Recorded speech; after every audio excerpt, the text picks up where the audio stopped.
Barrel.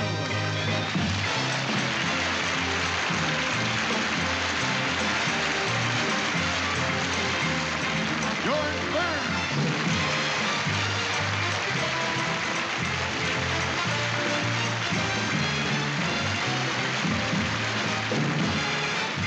Dennis Day.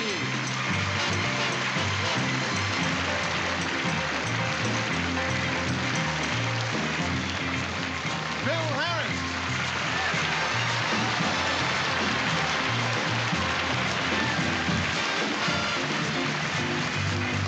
Alan Peake.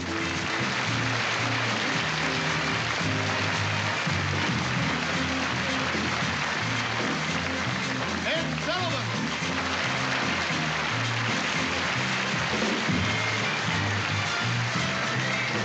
Roastmaster Johnny Carson.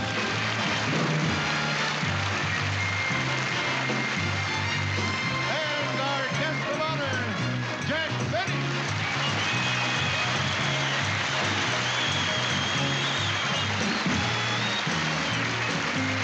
All brought to you by Kraft. Kraft for good food and good food ideas. Ladies and gentlemen, the Vice President of the United States, the Honorable Spiro Agnew.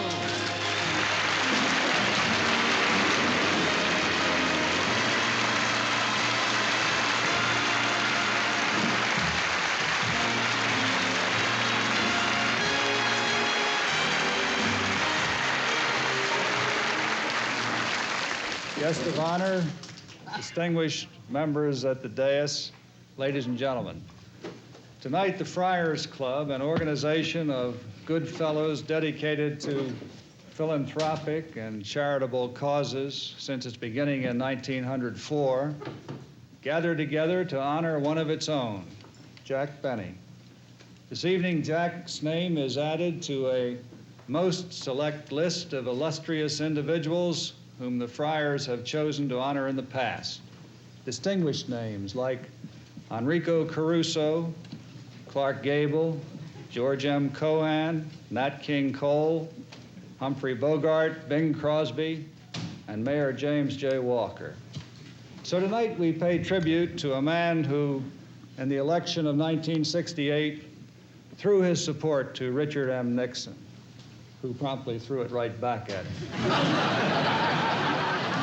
Now, wait a minute. Now, it's not that the president didn't welcome Jack's support. It's just that he was apprehensive when he learned that Jack had also thrown his support to Tom Dewey, Wendell Willkie, Alf Landon,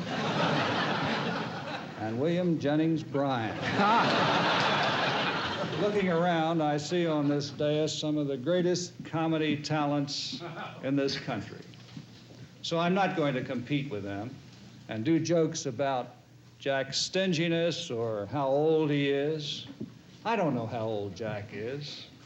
All I can tell you is that the Treasury Department sent me Jack's income tax return, and his Social Security number was 1.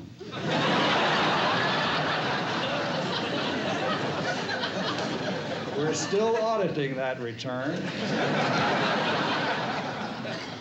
As a matter of fact, we're still auditing all of his returns.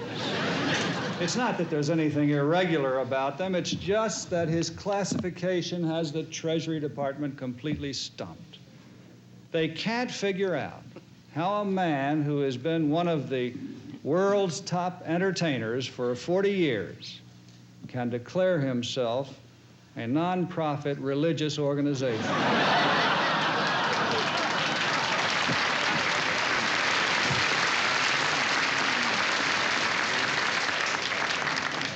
Now, I've gone and done what I said I wasn't going to do. I've told jokes about Jack's stinginess and about his age, and I'm going to stop right now. Instead, I'm going to talk about the human side of a great comedian, Bob Hope. I'm sorry, Jack, but Bob told me he'd never let me beat him at golf if I didn't throw that one in. As the Vice President, I stand here tonight to say our beloved country faces a great many serious problems. But thanks to men like Jack Benny, we can bear them a little easier. I'm honored to take part in this tribute to Jack Benny, and although I'm not able to stay on for the entire show, since I have no desire to turn this festive evening into a solemn occasion, I'd like to turn the proceedings over to Johnny Carson and let him turn it into a solemn occasion. Ladies and gentlemen,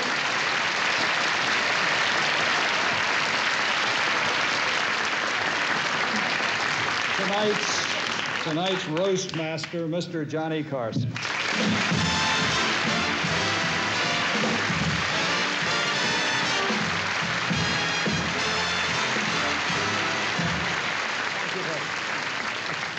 Thank you very much, ladies and gentlemen, and welcome to the Friars tribute to Mr. Jack Benny. And to you, sir, I thank you very much. You were marvelous. You were actually very, very good.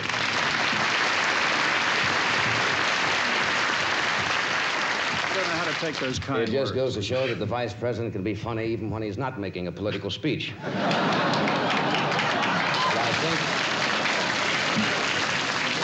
I think all of the performers on the dais were very impressed with your comedy delivery, sir, and I respectfully ask that you knock it off. I think probably the greatest transformation that your office has taken is the fact that you are much closer to the president than former vice presidents have been. Mr. Nixon, for example, informs you immediately and brings you up to date on the governmental decisions and their policies and their national priorities. I enjoyed especially your comment out in California during the reception for the astronauts when you turned to Governor Reagan and said, "They went where?"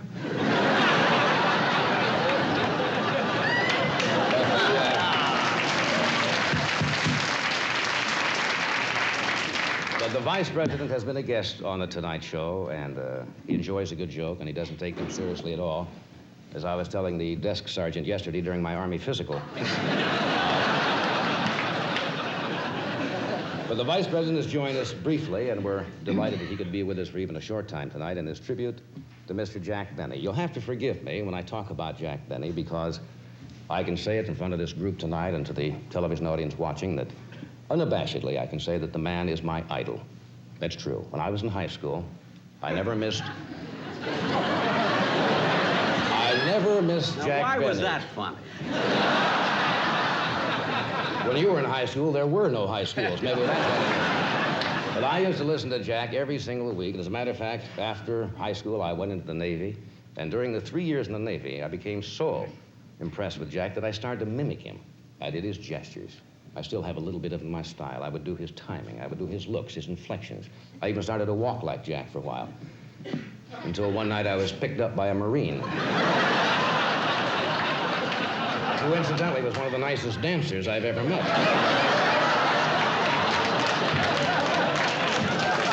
Jack, I am proud to be the roast master.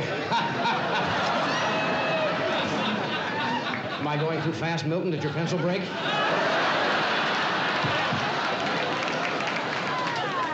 Well, I'm proud to be the roast master at this Friars roast for Jack tonight, and we're delighted that the vice president could come here. He does have to go. He has an important meeting in Washington, and we thank you, sir, for being with us this short period, and I know Jack is flattered. And we will continue, and you'll meet our next speaker in just a minute.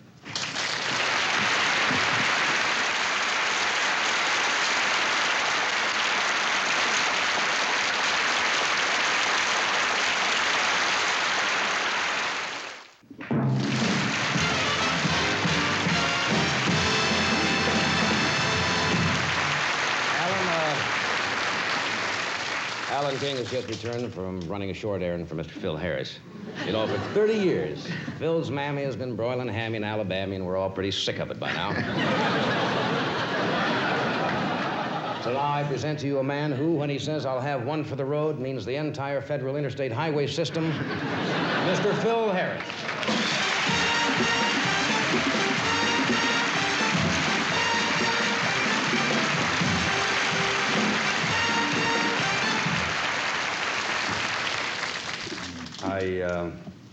I'm delighted, ladies and gentlemen, to be a part of this roast of my dear friend and former employer, Mr. Jack Benny. When I first met Jack, I was a simple country boy from Nashville, Tennessee, unused to the seductions, exotic pleasures, and scintillating sophistication of Hollywood. But Jack taught me everything, including how to use big words like them there I just used. But Jack hired me for his show, and the first time that I went to his house for dinner, we're sitting around waiting for dinner, and Jack says, "Would you like to have a drink?" I said, "Yes, I'll have a cherry phosphate, please." Jack says, "No, I mean liquor." Well, I drew back in horror.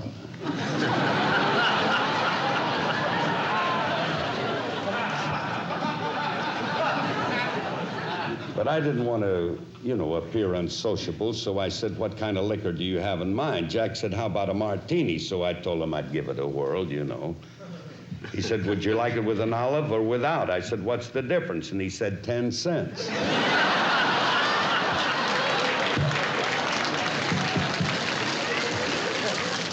That's the night he got me started. I had one martini with an olive, then another one, and then another one, and finally I told him to leave the olive out. It was taking up too much room. But I'll say one thing. Jack's campaign to make me into a Hollywood gentleman was to get me a whole new wardrobe. He said he knew a place where you could walk up one flight and save $10. I got up there, and I was dazzled by the selection of suits, coats, trousers. I've never seen an attic like Jack's. So I bought everything in sight, even a second-hand tuxedo. I don't know who wore it last, but I found a lily in the pocket. Every time I put it on, my arms kept going like this. That's right, folks. Jack Benny made me over, gave me a whole new image. Not just me, he did that with everybody. He magnified everything. Now, you take Don Wilson. When Jack hired him, he was 6'2", weighed 110 pounds. Jack kept stuffing him like a goose on day-old bread so he could do fat jokes about him. Dennis Day, one of the brilliant intellects of our time. Jack made him into a dummy. Now we talk about Rochester. You ain't gonna believe this, but when I first met Rochester, he was white.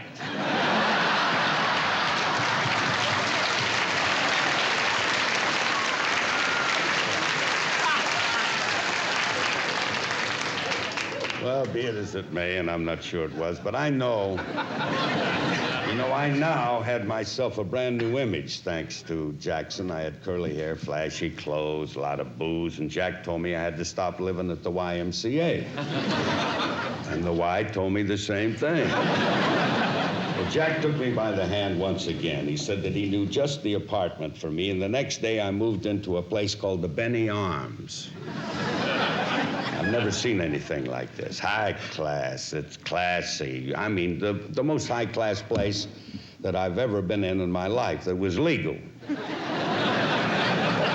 Uniformed doorman in front, bellhop in the lobby, and an armed guard in the bathroom. That's so nobody could crawl under without paying, you understand? But somehow something was still missing from my life, and I don't know what it was until one day Jack came over and said, "Hey, Phil, how would you like to meet some girls?" I said, "What?" He said, "Girls." You see, the thought had never occurred to me. I was so embarrassed that my face got beet red, and it stayed that way ever since, But Jack insisted. He said that he'd give me his old dating book that was filled with names of chorus girls that he had known. Of course, it took me a while to round them up because the book just had addresses but no numbers. You see, when Jack was dating, the telephone hadn't been invented yet. But I met Folly's girls who hadn't committed a folly in 80 years. There's no end to the things that Jack Benny taught me. He put the first deck of cards in my hand, took me to our first nightclub, showed me how to shoot craps at Las Vegas, told me how to bet on the horses. That's right, Jackson. You made me what I am today, and I love you for it. But Alice ain't never gonna forgive you.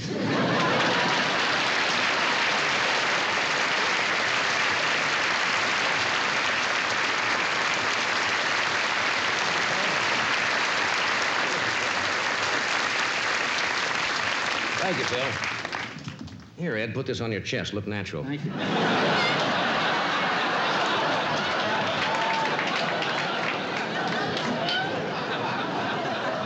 now, I would like to introduce another one of the... You know, I'm so busy making notes that I haven't heard a thing. I'm so busy stealing them, I haven't made it. That one won't go in the time capsule, Milton. Just wanted to get you going. Glad you called on me. I would like to introduce now another That regular... was Milton Berle that just got up, Ed.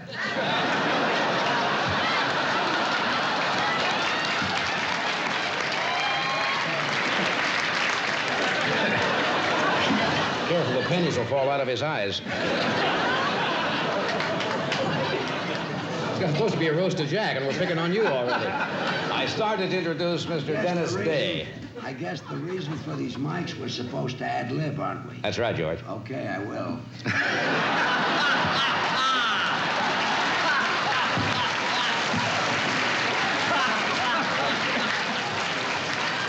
18 jokes have been done. George says, I will, and Jack falls off the chair. I gotta talk to you, George. I don't know why. Dennis is getting older by the minute. But he was a regular on Jack's show for several centuries. Dennis Day is the only man I know who thinks Wayne Newton is a baritone. As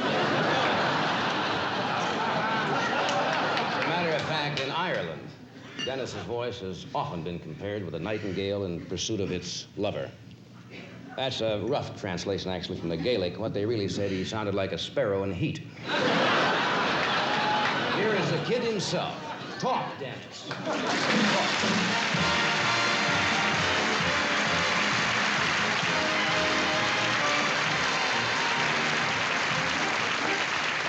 I'm really happy and thrilled to be here tonight to honor a wonderful man and a steadfast friend. Oh, grow up, Dennis.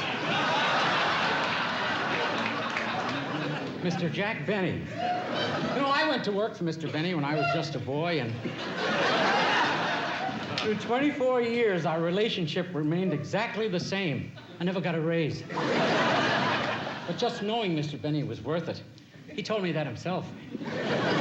You know, I'll never forget the first day I met him. He invited me to his house, and he asked me if I'd like a drink. And I said, yes, please, I'd like a glass of milk. And he said, homogenized or plain? I said, what's the difference? He said, an olive.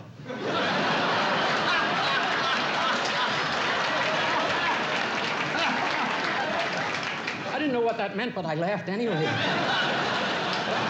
Mr. Benny, you know, he always took a personal interest in me. For instance, he thought it would help my appearance if I had a new wardrobe. And just by luck, he knew a place where I could get a discount. He even took me there personally. I'd never seen an attic like that before.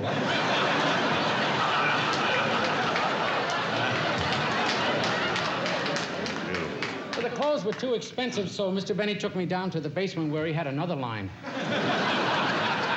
A little cheaper. I bought everything that was in sight, even a tuxedo. Mr. Benny must have known that I was coming because it was the first tuxedo I ever saw with short pants. I don't know who wore it last, but I found a banana in the pocket.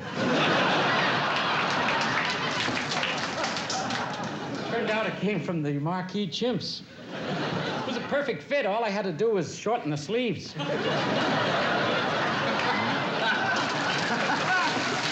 13 inches. Mr. Benny was always looking out for my welfare like that, though. For example, he didn't like where I was living because he said that it wasn't the right environment. I might go wrong. The people there were a bad influence on me. So I left my mother and father.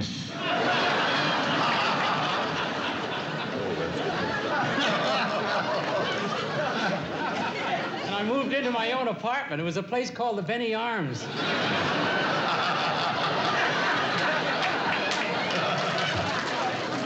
I was right next door to some loudmouth drunk.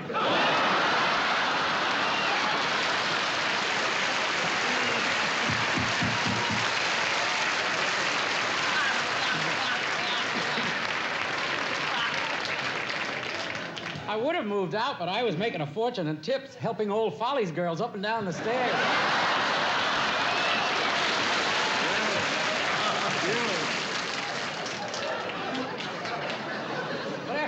I got to like the place. I even made friends with the guard. And he let me crawl under any time I wanted to. But not only did Mr. Benny provide me with my own apartment, but he also thought that a 17-year-old boy should meet some girls. So Mr. Benny sold me his old dating book. I had a lot of trouble rounding him up, though, because when Mr. Benny was dating, girls hadn't been invented yet.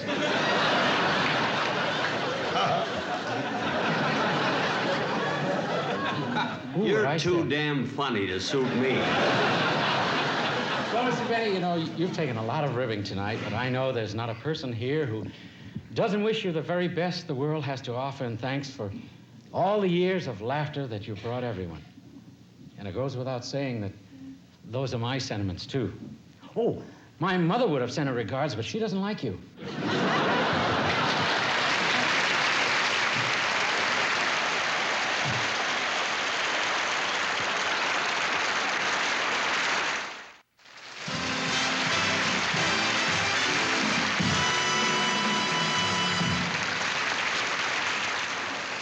Dennis, you're very funny.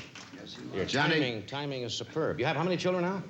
10 kids. Well, your timing is either superb or lousy, one of the two. Depending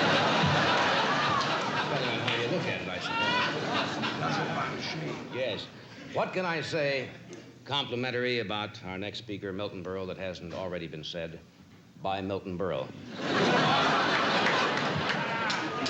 Mr. Television. Remember Uncle Milty? I mean, for years, we all went around.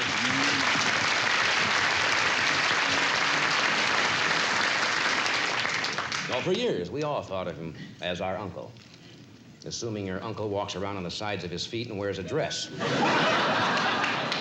I like to think of Milton as the Myra Breckinridge of comedy.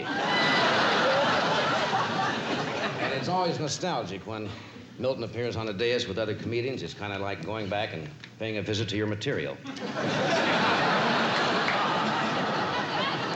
Ladies and gentlemen, Milton Berle.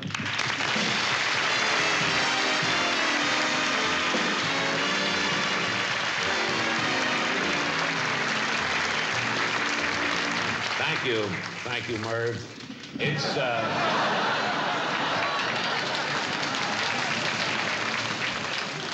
How about that introduction you just gave me? Walks on the side, giants. Beautiful. I needed this. I gave up a funeral to be here. Or did I?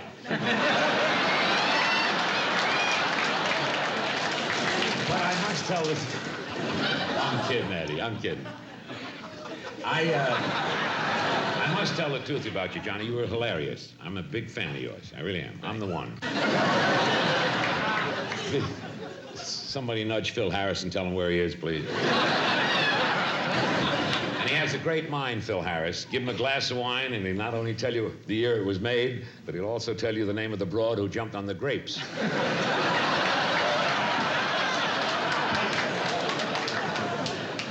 Laugh it up, Ed, please. Laugh it up. You look beautiful. Really, he's got the personality of an empty locker. Look at Sullivan. Looks like he's being choked to death from the inside. Enjoying yourself, George? Having a nice time. Gumming on your cigar?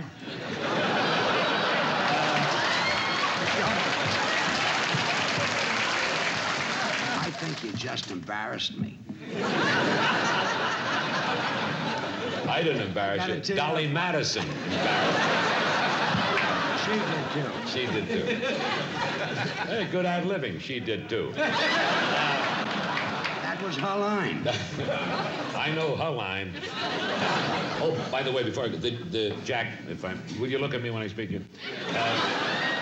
Sorry to wake you up. I'm sorry. I'm looking. Go ahead, talk.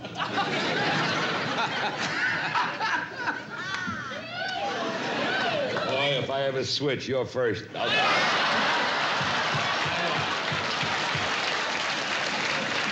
I want to say this. You switched and I wasn't first.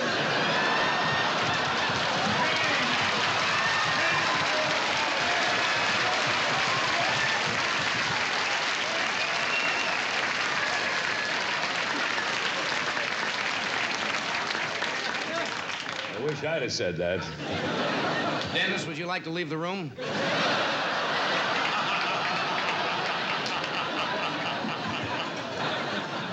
This man that we are honoring tonight, this Yasha Heifetz with the hormones removed. This man is one of the most exciting men in California. His idea of a thrilling evening is to make obscene phone calls to Hermione Gingold.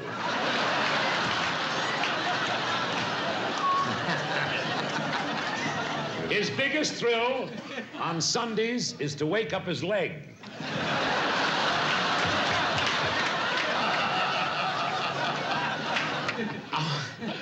Our friendship, sincerely, our friendship goes back a very long time. I've known Jack, and this is true, since the early days of vaudeville. I remember one time in Cleveland, Jack was dating a girl on the bill. She was a contortionist. Jack loved to take her out to dinner every night because of the great trick she used to do. She used to get up in the chair, bend over backwards, and pick up the check with her teeth. But he is charitable. He recently contributed $100,000 to the George Jessel Home for flamenco dancers with bad kidneys.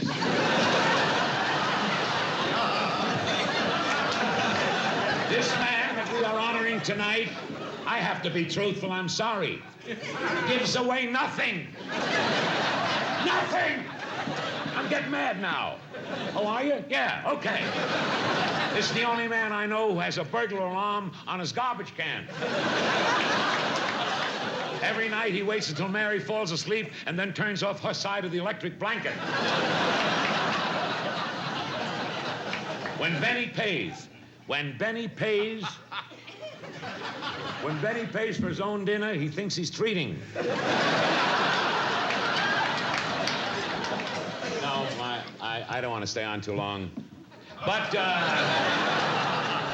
let me conclude my portion by saying, Jack, honestly, it's really a great pleasure to be here. Everything I've said about you, Jack, and everything that everyone has said about Noah is in jest and in fun. And ladies and gentlemen, I am doubly thrilled to be standing on this rostrum because I understand President Nixon is watching this show tonight, and not only because of Jack, but he wanted to see what Agnew looked like.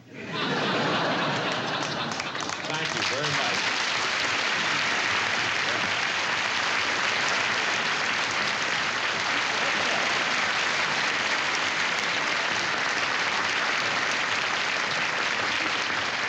I was all the way up my dressing room when I heard the applause.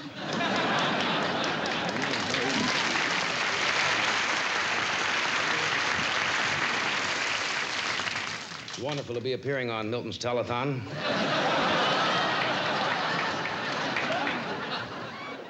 Oh, yeah? I've seen better lines than Buster Crabbe's face.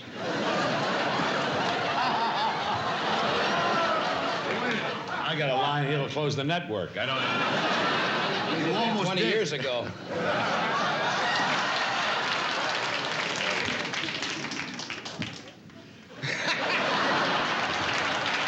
I'll give up on the take.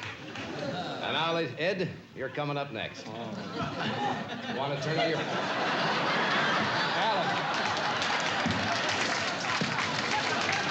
I just want to get full of booze. All right. You're coming up next, Ed. You want to turn on your pacemaker?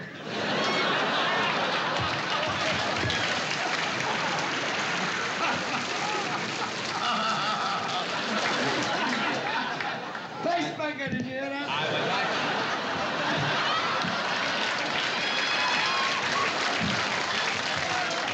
I'm with NBC this year. I don't need you. Be careful, Alan. Ed used up his one gesture of the night. I do. I would like to tell you about an experience of appearing on Ed Sullivan's show. When you appear on Ed's television show for the first time, is it a traumatic experience? I was in California in 1954. I had a call from Ed Sullivan. I rushed back, was excited to be on the show. I brought my little jokes along. And Ed gave me the usual comedy position on the show, being the master showman he is, of following Charlton Heston, reading excerpts from the Old Testament.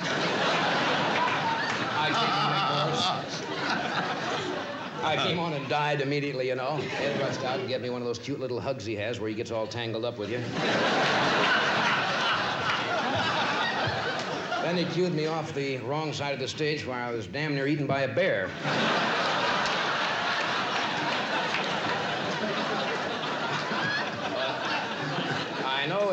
Allen, he's been preparing for this dinner for weeks, attempting to frame his remark.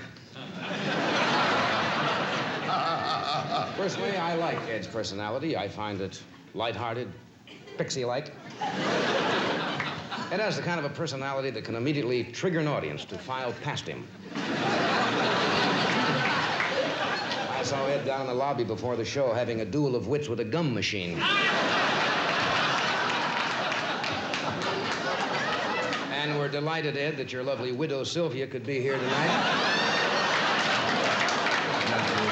That's beautiful. And all of us I know on the dais here are eagerly looking forward to hearing your remarks. But don't forget to lock up. Ladies and gentlemen, Mr. Excitement, Mr. Ed Sullivan.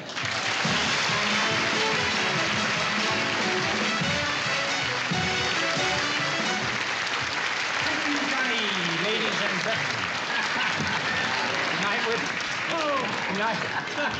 Tonight we're paying tribute to one of the... You're rolling, Ed. Great figures in corporate history. Jack Benny. And I'm very pleased to be here because Jack and I are very old friends. We first met 40 years ago, which Jack tells me when he was in his prenatal period. As a matter of fact, Jack's very first radio appearance was on my CBS show back in 1932. I remember it distinctly because I noticed that Jack was watching all my moves and studying all my mannerisms. It wasn't until years later that I discovered what he had been doing. By carefully observing me, Jack had stolen my entire personality, leaving me with practically none.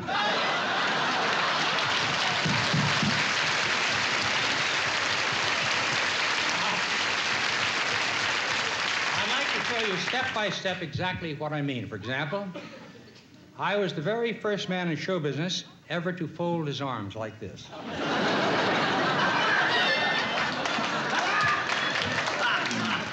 Jack pounced on that and has been using it ever since, without so much as a thank you. Another thing Jack noticed was the way I purposely put long pauses between my words. I practiced for years, developing that hesitation in my speech, knowing that the audience would be kept on the edge of their chair, wondering what my next words would be, whether there would be any at all. And hoping there stole wouldn't. That too. And when he too began pausing between words, I had to go one better, and I started pausing between syllables. If the truth be known, the only thing that Jack Benny didn't steal from me is his walk. He stole that from my wife, Sylvia. Yes, when Jack Benny first met me, he was nothing but an empty shell. By stealing my personality, he became one of the finest comedians in the country. So today, when Jack Benny gets laughs, those are really my laughs. Meanwhile, I'm stuck with material like, let's hear it for the bouncing Bartok.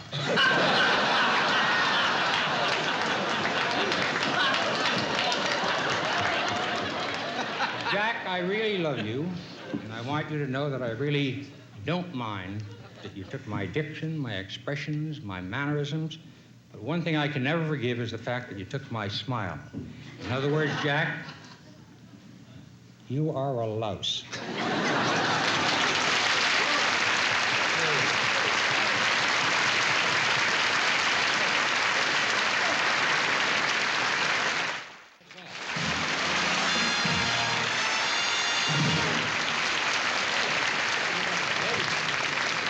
My pleasure now to introduce my friend, Alan King.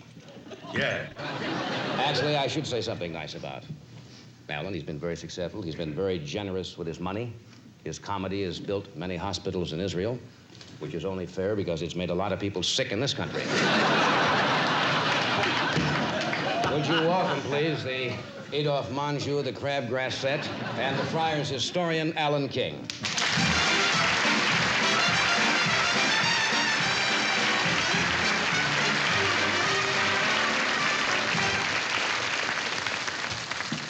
As historian of the Friars Club, it is usually my function to dig into the past of the guest of honor.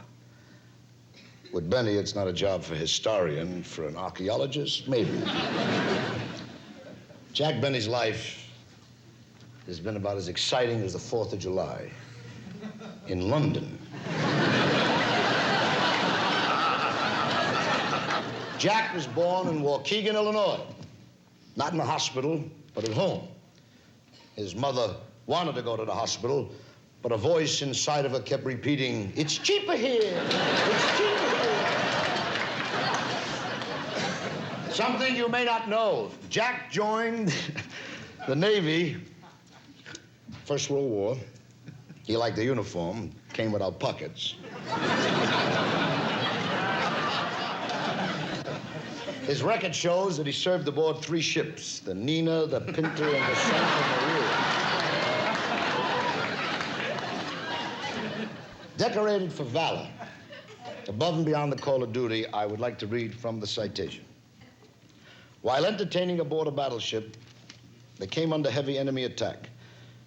The vessel was badly hit, and in order to lighten the load and remain afloat, volunteers were asked to abandon ship. Jack stepped forward and uttered these now famous words, "I have but one life to give for my country," and threw his piano player overboard. From that point on, Jack Benny's career skyrocketed. He became a full-fledged movie star. Such notable achievements in Hollywood as the Hollywood Review, To Be or Not to Be, George Washington Slept Here, Buck Benny Rides Again, The Horns Blow at Midnight, which was used as a training film for kamikaze pilots.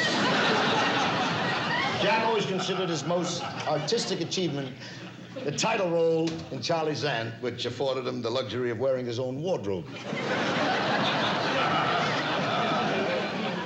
But as historian of the Friars, I would be remiss, even during a roast, if I didn't seriously mention the overwhelming accomplishments of Jack Benny, the artist and the man. 22 years, consecutive radio star. 19 years, television star. Hundreds of nightclubs, theaters, concert engagements all over the world. He's loved, he's revered, respected. I don't know how to compare this man. Perhaps St. Joseph, which is a small, dull town in Missouri. Jack, always a pleasure to be here. Thank you.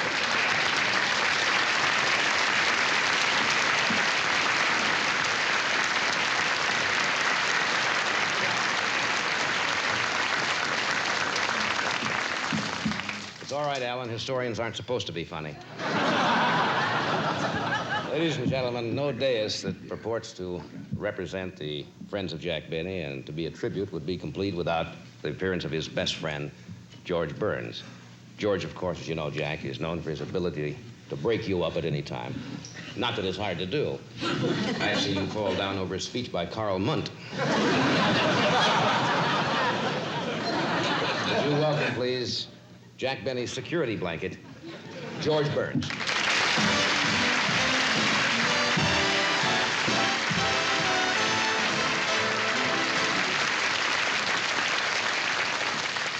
Ladies and gentlemen, and Jack, you're the guest of honor.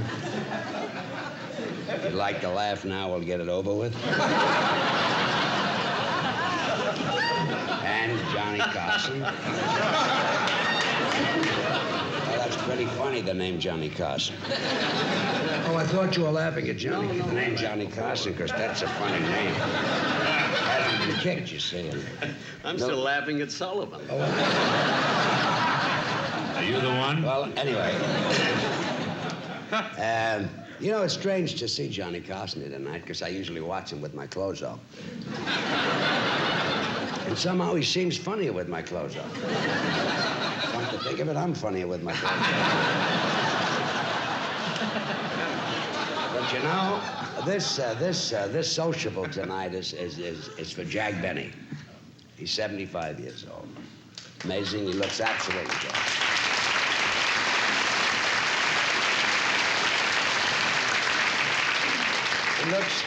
He looks absolutely wonderful. He looks as young as Groucho Marx.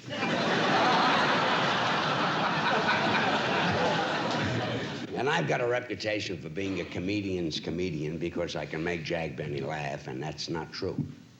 I don't make him laugh at all. He makes himself laugh. Like I met him at the club. I wasn't doing anything, and he started to laugh.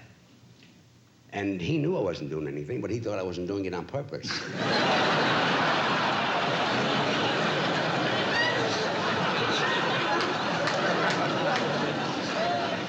One night, the Edward G. Robinsons gave a party, sort of a musicale for Grace Moore. And her picture just came out, the One Night of Love, and she was going to get up and sing that song that night. And they lined up 2 rows of chairs, and Jack sat in front, and I sat in back. And this charming woman got up to sing. And I leaned over to Jack. I said, Jack, if you laugh when she starts to sing, that would be very rude.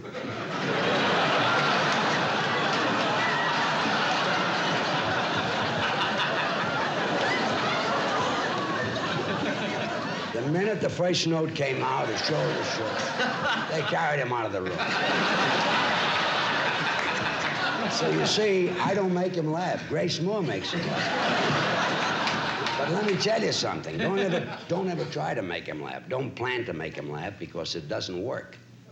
One night I asked him and Mary to my house for dinner. And he came, he was in a tuxedo, and Mary was in a long dress, and Gracie was in a long dress. I was in a tuxedo, and I had a 6-piece orchestra, dance floor, and he got there at 8 o'clock, and at 8:30 there was hors d'oeuvres, and the butler came in, he says, dinner is ready at 8:30. And Jack looked at me, he says, where are the rest of the guests? I said, that's all, just you and Mary and Gracie and myself. He says, and you got me in tuxedos, and you and I and Mary in a long dress, and you got the 6-piece orchestra and the dance floor. I said, we'll have a ball together.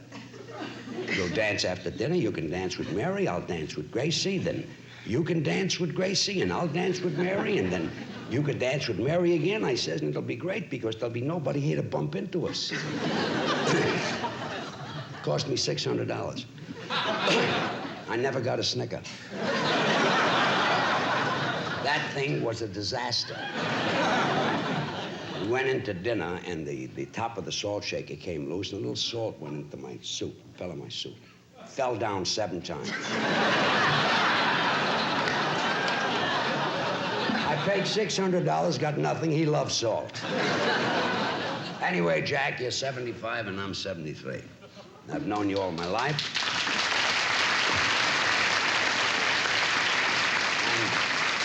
I've known you all my life, Jack, and I can truly say this, I've never met a nicer man. You're a fine man, and I only hope when I get to be your age, I'll look as good as Groucho does, too.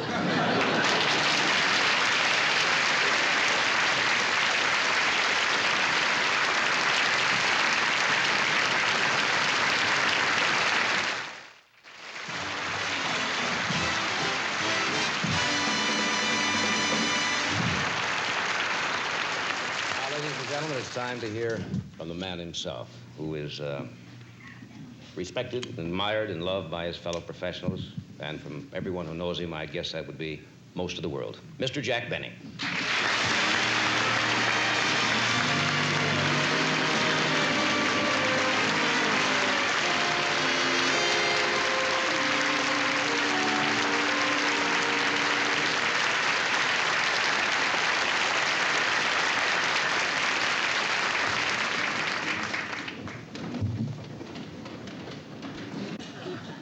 In reviewing the evening, I would like to say, first of all, how very flattered I am that the Vice President could be here tonight, even for this short time.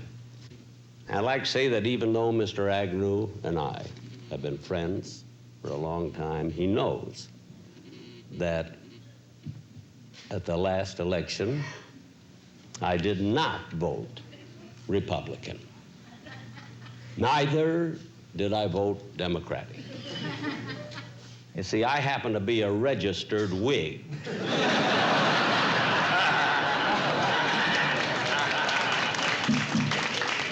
And once I join a party, brother, I stick with it. I'd like to say a few words about our Toastmaster, Johnny Carson. One of his gags was the fact that I have to take a Dramamine when I make love. And Johnny, in answer to that, I can only say I never take a Dramamine. I take a Dexedrine to keep me awake.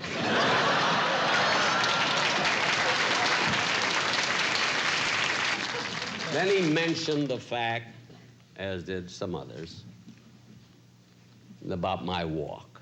Now, all the comedians, they claim I walk very effeminately. I walk like a girl. Well, in fact, my very dear friend Phil Harris once said about me when we were together, he was walking behind me.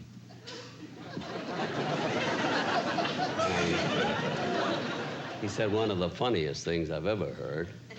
He said, you know what? You could put a dress on Benny and take him anywhere. Well, maybe I do.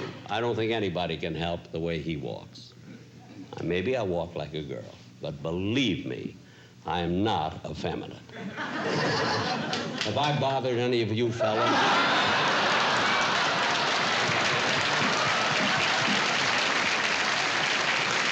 Now we go to Dennis Day, who has been with me for many, many years. I had him tell him the facts of life and all about the birds and the bees and everything. And now he's married and he has 10 or 11 children. Evidently, I made it very interesting.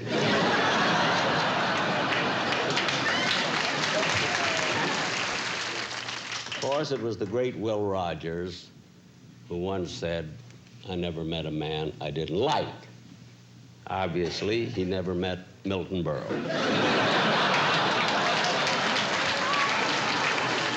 Anyway, Milton, thanks for being here.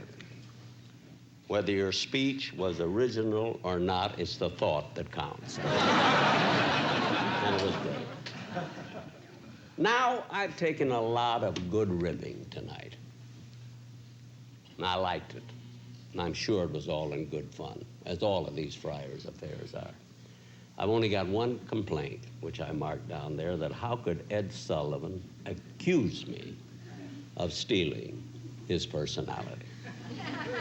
I know we both work alike, but when I smile, it's not written on a cue card.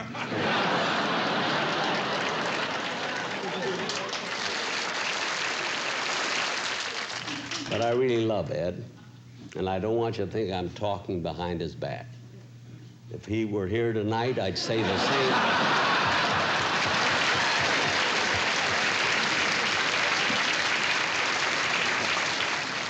Now, I'd like to get to Alan King, that young, very angry man. What he's got to be angry about, I don't know, he should be very grateful. In the past, he's attacked the phone company, the airlines, the medical association, all the great American institutions, now tonight, me. Now, let's see. What else do I want to say here? Well, I can't leave out something. I'd say a few words about my very dear ex-friend, George Burke. This man, really and truly, he admitted it tonight, didn't he? He says some of the stupidest things. And he expects me to laugh. And I do. But there's a reason for it. You see, after knowing each other for over 50 years, not 40, 50 years, we finally have something in common. We are both senile.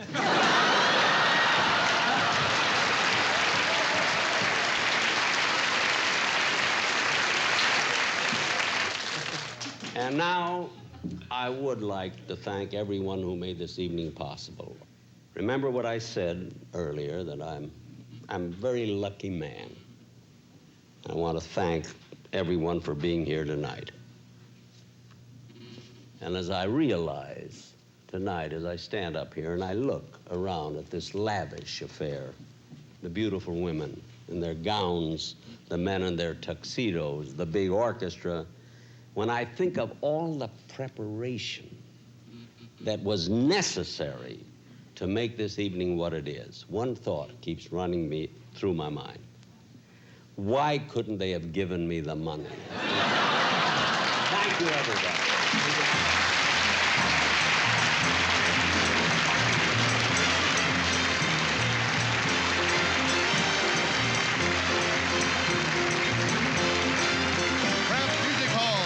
Brought to you by Kraft. Kraft for good food and good food ideas. Kraft, a division of Kraft Corporation. Get tonight's recipes free by Kraft January TV recipes. Box 1718, Chicago 60690. A postcard will do. This is Ed Hurley.